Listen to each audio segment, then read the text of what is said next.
방금 읽은 역대상 28장 말씀을 가지고 주님을 주인 되게 하라라는 제목으로 하나님 말씀 나누겠습니다. 다윗이 성전 건축을 준비하는 내용입니다. 건축할 재료들을 준비했습니다. 그리고 건축되면 봉사할 성전 봉사자들까지 준비하여 세웠습니다. 사실 다윗은 성전 건축을 직접 하고 싶었습니다. 준비가 아니라 주도하고 싶었습니다. 그러나 하나님이 말렸죠. 하나님의 뜻이 아니었습니다. 다윗이 성전 건축을 하고자 할 때 말린 사람은 아무도 없었습니다. 심지어 나단 선지자까지 처음에 찬성했습니다. 그런데 유일하게 말리신 분이 하나님이셨습니다. 다른 사람들 다 안 말렸지만 하나님 한 분 말리니까 안 했습니다. 그게 다윗입니다. 그래서 주도가 아니라 준비의 자리에 만족해 합니다.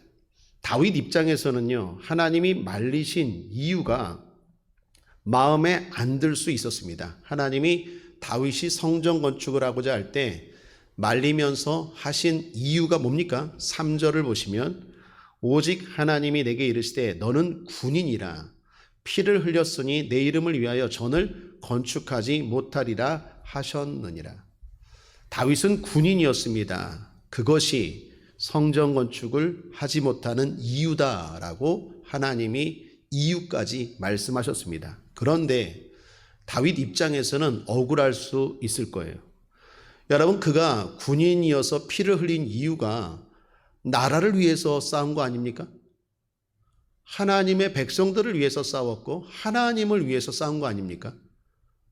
그런데 그것 때문에 성전 건축을 못한다라고 할 때 다윗 입장에서는 불만의 원인이 될 수 있었다라는 것입니다. 그럼에도 불구하고 불평하지 않고 순종합니다.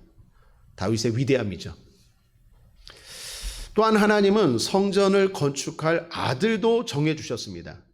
다윗에게는 아들들이 많았는데 누가 성전 건축을 하게 하십니까? 하나님이 그 아들 중에 누구를 선택하셨습니까? 솔로몬입니다.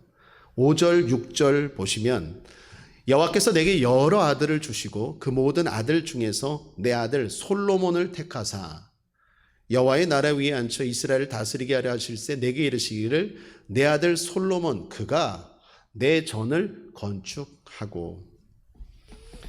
여러분, 다윗의 아들 중 솔로몬은 유독 다윗에게 아픈 아들입니다. 다윗의 죄 때문에 태어난 아들이 솔로몬 아닙니까? 여러분, 다윗의 큰 죄 두 가지가 있죠. 하나는 교만, 군사조사한 거, 또 하나는 정욕, 밧세바 범한 거. 그러니까 사람이 넘어질 때 둘 중에 하나가 이유일 때가 많아요. 교만으로 넘어지든 정욕으로 넘어지든. 그러니까 다윗이 둘로 넘어졌는데 그 중에 하나가 밧세바입니다. 밧세바가 누굽니까?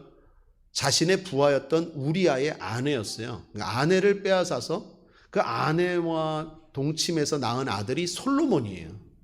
그 여러 아들 가운데 솔로몬은 다윗의 죄를 드러내는 치부, 부끄러움이 될 수 있는 아들인데 하필 수많은 아들 중에서 하나님이 그 솔로몬을 통해서 성전을 짓겠대요. 다윗 입장에서는 참 숨기고 싶고 감추고 싶은 아들이고 과거입니다. 여러분, 우리도 그렇지 않습니까? 감추고 싶은 과거가 있습니까? 없습니까? 묻지 말아요 내 과거를, 이런 거 있잖아요. 그죠? 그런데 하나님이 그걸 드러내서 그 사람으로 하여금 성전을 짓게 하겠대요. 참 난감하고 당혹스럽습니다. 그런데 다윗이 순종합니다. 다윗의 위대함입니다. 뿐만 아니라 하나님은 다윗이 성전을 어떻게 지을지도 정해주셨습니다. 19절을 보시면 다윗이 가로되 이 위에 모든 것의 식양을 여호와의 손이 내게 임하여 그려 나로 알게 하셨느니라. 성령이 임해서 그렸대요. 특별히 예술하는 사람들 영감이 임할지어다. 피아노 칠 때도 성령이 임하고 그림을 그릴 때도 성령이 임하고 성령이 임해서 그려서 알게 했대요. 한마디로 성전 건축의 설계도까지 하나님이 정해 주셨다라는 것입니다. 이처럼 다윗은 철저하게 하나님께 순종했습니다. 그래서 그가 복을 받았다. 하나님이 주인 되셨기 때문에 라는 것입니다. 사랑하는 여러분, 진정한 복된 삶은 내가 주도하는 삶이 아니라 하나님이 주도하는 삶입니다. 하나님을 주인 되게 하시는 삶이 복된 삶이다라는 것입니다. 하나님이 주인입니다. 하나님이 어떤 분입니까? 못할 게 없으십니까? 하나도 없으시고 못 아는 것이 하나도 없으신 하나님이 우리 인생의 주인이 되고 다스린다. 그것만큼 강력하고 복된 삶이 어디 있겠습니까? 그러므로 다윗처럼 저와 여러분도 하나님이 저와 여러분의 인생의 주인 되기를 주님의 이름으로 축복합니다. 그러면 하나님은 우리 인생에 어떻게 주인 되십니까? 주인 되주세요 한다고 하나님이 주인 되주십니까? 순종입니다. 순종. 다윗처럼 순종할 때 주인이 되는 거예요. 여러분, 종의 가장 큰 특징은 뭡니까? 주인의 가장 큰 특징은 뭡니까? 주인은 명령하고 종은 순종하는 거예요. 그러니까 내가 순종한다라는 것은 하나님을 주인 되게 하는 거예요. 말로는 하나님이 주인이에요. 하나님이 주인이에요. 말하고 자기가 다 결정해. 그게 무슨 주인이에요? 무슨 종이에요? 자기가 주인이지. 내 인생에 진짜 하나님이 주인이면 하나님 결정하세요. 나는 순종하겠습니다. 이게 진짜 종이고 이게 진짜 하나님이 주인 아닙니까? 근데 말로는 주여 주여 걸으면서 내가 다 결정해. 내가 내 미래, 내가 내 모든 진로, 내가 모든 하는 일들, 내가 생각하고 내가 사람들 들어보고 내가 판단하고 내가 계획하고 내가 결정해. 그러면 그 사람은 주인, 하나님이 주인이세요라고 말은 하지만 실제로는 자기 인생 자기가 주인이겠죠. 그러니까 종의 특징은 뭡니까? 순종입니다. 우리가 순종할 때 하나님이 진정으로 주인 되더라라는 것입니다. 다윗은 왕이었습니다. 힘도 있었습니다. 그럼에도 불구하고 하나님께 순종했습니다. 그래서 더 위대하고 그래서 더 복된 인생을 살았더라라는 것입니다. 다윗은 순종하고 아들과 온 이스라엘에게 이것을 강조하면서 이렇게 말합니다. 8절을 보시면 이제 너희는 온 이스라엘 곧 여호와의 회중에 보는 데와 우리 하나님의 들으시는 데서 너희 하나님 여호와의 모든 계명을 구하여 지키기로 하라. 그리하면 너희가 이 아름다운 땅을 누리고 너희 후손에게 끼쳐 영원한 기업이 되게 하리라. 솔로몬에게도 강조합니다. 순종해라. 내가 순종해 봤더니 하나님이 큰 복을 주시더라. 형통케 하시더라 라고 강조하며 말합니다. 또한 20절을 보십시오. 또 그 아들 솔로몬에게 이르되 너는 강하고 담대하게 일을 행하고 두려워하며 놀라지 말라. 내가 여호와의 전 역사의 모든 일을 마칠 동안에 여호와 하나님의 나의 하나님이 너와 함께 하사 내게서 떠나지 아니하시고 너를 버리지 아니하시리라. 솔로몬아 순종해라. 순종하면 하나님이 떠나지 않고 버리지 않는다라는 것입니다. 자, 그러므로 하나님께 순종합시다. 그런데 그 순종에 약가지 성격 또는 종류가 있습니다. 그 네 가지 간략하게 소개하고 기도하겠습니다. 첫 번째, 알고 하는 순종이 돼야 됩니다. 9절을 보십시오. 솔로몬에게 순종을 말하면서 이렇게 말합니다. 내 아들 솔로몬아, 너는 내 아비의 하나님을 알고 순종하래요. 여러분, 그렇죠. 우리가 부모님께 순종할 때 부모님이 뭘 좋아하시는지, 뭘 싫어하시는지 알고 순종해야죠. 무턱대고 그냥 드세요, 하세요, 효 받으세요. 이건 진정한 순종이 아니겠죠. 하나님이 어떤 분인지, 하나님이 뭘 싫어하시는지, 뭘 좋아하시는지, 어떻게 할 때 복 주시는지, 어떻게 할 때 칭찬하시는지 알고 해야 한다라는 것입니다. 우리의 순종이 알고 하는 순종 되길 바랍니다. 많은 사람들이 내 마음대로 순종해요. 내 형편대로 순종해요. 하나님께 순종한다고 하면서 내 형편이 더 중요하고 내 사정이 더 먼저야. 그건 진정한 순종이 아니죠. 여전히 내가 주인 되는 순종이에요. 그런 순종은 했다고는 하지만 온전한 순종이 될 수 없어요. 하나님을 알고 하나님께 맞추고 그렇게 순종할 때 그 순종이 진정한 순종 되겠죠. 두 번째, 마음으로 하는 순종입니다. 9절을 다시 보시면 내 아들 솔로몬아 너는 내 아비의 하나님을 알고 온전한 마음과. 하나님 앞에 순종할 때 조심해야 되는 게 있습니다. 마음입니다. 왜요? 하나님은 마음을 아세요. 하나님은 행위만 받는 게 아니라 마음까지도 받으십니다. 에레미야서 17장 10절에 보면 나 여호와는 심장을 살피며 폐부를 시험하고 각각 그 행위와 그 행실대로 보응하나니. 하나님은 우리의 심장, 우리의 중심을 살피고 아세요. 그래서 하나님께 순종할 때는 마음으로 하셔야 돼요. 가식적으로, 위선적으로 하는 게 아니라 마음으로 하는 순종이 돼야 된다라는 것입니다. 세 번째, 하나 더 권면하면 기쁨으로 하는 순종입니다. 9절을 또 보시면 내 아들 솔로몬아 너는 내 아비의 하나님을 알고 온전한 마음과 기쁜 뜻으로 섬길지어다. 여러분, 순종 자체는 힘들 수도 있습니다. 또는 내가 하기 싫어하는 것들을 요구할 때가 있을까요, 없을까요? 있습니다. 그러나 순종의 결과를 생각해야 돼요. 순종의 결과는 복입니다. 그 결과를 생각하면 기쁨으로 할 수 있겠죠. 또한 기쁨으로 한다는 것은 이 사람이 믿음이 있다는 거죠. 내가 이렇게 순종하면 하나님이 받으셔. 하나님이 받으시고 복 주실 거야. 그러므로 내가 하고 싶지 않지만, 내가 힘들지만, 내가 어렵지만, 내가 바쁘지만 순종할 거야. 기쁘게 순종할 거야. 그건 그 사람에게 믿음이 있다는 거예요. 하나님이 복 준다는 믿음. 하나님이 결코 이 순종을 헛되게 하지 않는다는 믿음이 있다는 거예요. 오늘 우리의 순종이 믿음의 순종 되길 바랍니다. 그 말은 기쁘게 순종합시다. 오늘 기쁘게 예배합시다. 오늘 이 예배 주님이 받으십니다. 아무도 예배하지 않는 그곳에서 하는 예배, 그곳에서 하는 찬양, 그곳에서 드리는 헌신, 하나님이 그 무엇보다 기뻐하는 줄 믿습니다. 그 증거, 그 표현이 뭡니까? 기쁨이에요. 기쁨으로 예배하고 찬양한다는 것은 하나님을 믿는다라는 거예요, 그 사람이. 그래서 그 순종이 복된 순종입니다.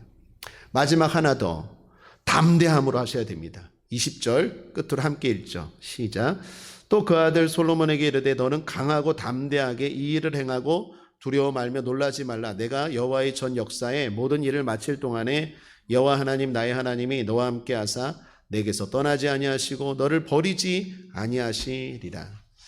여러분, 순종하기 어려운 것 중에 하나, 이유가 뭡니까? 과연 내가 이거 할 수 있을까? 과연 내가 이거 할 수 있을까? 그것 때문에 사실 머뭇거리게 되죠. 하고 싶지 않은 것도 아니라 하고는 싶은데 실력이 안 돼요. 능력이 안 돼요. 그래서 못할 때가 많잖아요. 하나님이 모세에게 말씀합니다. 이스라엘 백성들을 이끌어내라. 모세가 이스라엘 백성들을 이끌어내고 싶어요. 그리고 실제로 젊었을 때 애굽의 왕자였을 때 이스라엘을, 자기 동족 이스라엘을 노예에서 해방시키려고 노력도 했어요. 근데 안 됐어요. 그런데 80세 된 노인에게 하나님이 나타나셔서 저 바로 왕에게 가서 내 백성을 이끌어내래요. 모세 입장에서는요, 하고는 싶지만 능력이 안 돼요. 젊었을 때도 안 됐는데 나이 80에 이게 되겠습니까? 그러니까 순종을 못하는 이유 가운데 하나가 뭡니까? 그러니까 능력이 안 되는 거예요. 하고는 싶은데 실력이 안 되는 거예요. 두려운 거예요. 이게 과연 될까? 이거 내가 할 수 있을까? 성경에 그런 이야기 많이 나옵니다. 제자들을 보시면 예수님이 제자들에게 말합니다. 주님이 떠나신대요. 그러면서 세상 열방에 나아가 복음을 전파하래요. 동네가 아니에요. 예루살렘이 아니라 전 세계를 12제자에게 맡겼어요. 갈릴리 어부들이 대부분인 사람들을 보고 전 세계에 맡겼어요. 예를 들면 영종도에서 일하는 우리들, 그냥 뽁짝뽁짝 노는 우리들에게 갑자기 주님 나타나셔서 야, 여기 저녁 예배 드리는 너희들 내가 전 세계 맡기고 떠나간다? 그럼 어떻겠습니까? 아멘 합니까? 내가 할 수 있을까요? 네가 전 세계 다니면서 찬양할 거야? 네가 전 세계 다니면서 드럼 칠 거야? 네가 전 세계 다니면서 피아노 칠 거야? 네가 전 세계 다니면서 싱어할 거야? 사회복지 할 거야? 그럼 여러분 뭐라고 반응하실 거예요? 말은 좋은데 과연 될까? 그 영종도 안에서도 지금 뭐 이런데 그런 얘기거든요. 지금 예수님 제자들이나 모세나 또 다른 사람들도 마찬가지입니다. 그래서 순종할 때는요, 담대함이 필요해요. 주님이 뭘 약속합니까? 함께 하겠다. 함께 하겠다라는 거예요. 그러니까 명령하실 때는 그냥 명령만 하고 내가 두고 보겠다, 뒷짐지고 구경하겠다가 아니라 하나님의 명령의 특징은요, 항상 함께 하겠다라는 거예요. 그러니까 말씀만 하지 않아요. 함께 하겠다라는 거예요. 그러니까 다 되는 거예요. 모세에게도 말합니다. 내가 함께 하겠다. 못합니다. 내가 함께 하겠다. 아론 붙여주고 그때마다 뭐 주고 지팡이 주고 계속 함께 하겠다고 하잖아요. 그리고 함께 하시잖아요. 12제자에게도 성령 보내주셨잖아요. 세상 끝날까지 내가 함께 하겠다. 그리고 성령 보내주셔서 성령과 함께 하시잖아요. 그러므로 순종하기 위해서 필요한 게 뭡니까? 담대함이에요. 내 힘으로만 바라보면 아무것도 못해요. 하나님의 일은. 그런데 하나님이 함께한다라는 생각을 가지고 나아갈 때 할 수 있는 거예요. 여러분 생각해 보십시오. 담대함으로 뭐라도 순종하면 하나님이 도울 수 있지만 아무것도 안 하면 하나님도 어찌할 수 없다라는 거예요. 연약해도 부족해도 뭐라도 하려고 하면 하나님이 도와줄 수 있지만 난 못해요. 아무것도 안 돼요. 실력이 안 돼요. 라고 가만히 있으면 하나님도 어찌할 수 없다라는 거예요. 그래서 담대함이요. 대단히 중요해요. 담대해서 그 일을 이뤄내는 게 아니라 담대하게 하고자 할 때 하나님도 어떻게 할 수 있는 거예요. 도와줄 수 있는 거예요. 근데 얘가 아무것도 안 해. 그냥 난 못해요. 하나도 못해요. 그리고 가만히 있어. 그럼 하나님도 어쩔 수가 없는 거예요. 내가 뭐라도 시작할 때 하나님도 역사하시고 그 손길과 그 발걸음과 그 지혜와 그 모든 것들을 통해서 주님이 역사하시고 축복하실 수 있는 거예요. 그래서 담대함이 중요합니다. 담대함을 가지고 하나님 말씀 앞에 두렵고 때로는 어렵고 때로는 하기 싫은 하나님 말씀 앞에 순종하는 저와 여러분 되길 바랍니다. 골프 좋아하십니까? 골프 쳐보셨습니까? 저도 한 번도 안 쳐봤습니다.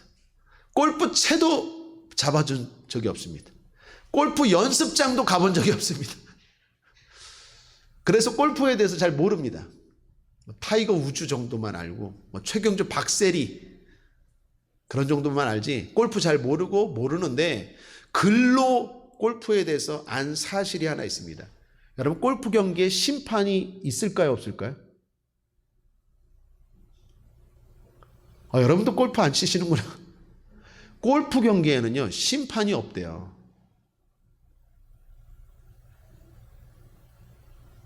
오늘 집에 가서 한번 보십시오.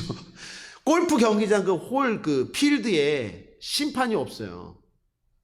따라다니는 사람, 채 들고 가방 들고 따라다니는 사람은 코치 아니면 캐디라고 하죠. 현장에 심판이 없어요. 그래서 골프는 신사 스포츠고 귀족 스포츠래요.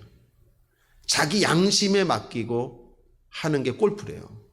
그래서 골프 경기는 심판이 없지만 모든 사람이 심판이다라는 말이 있대요.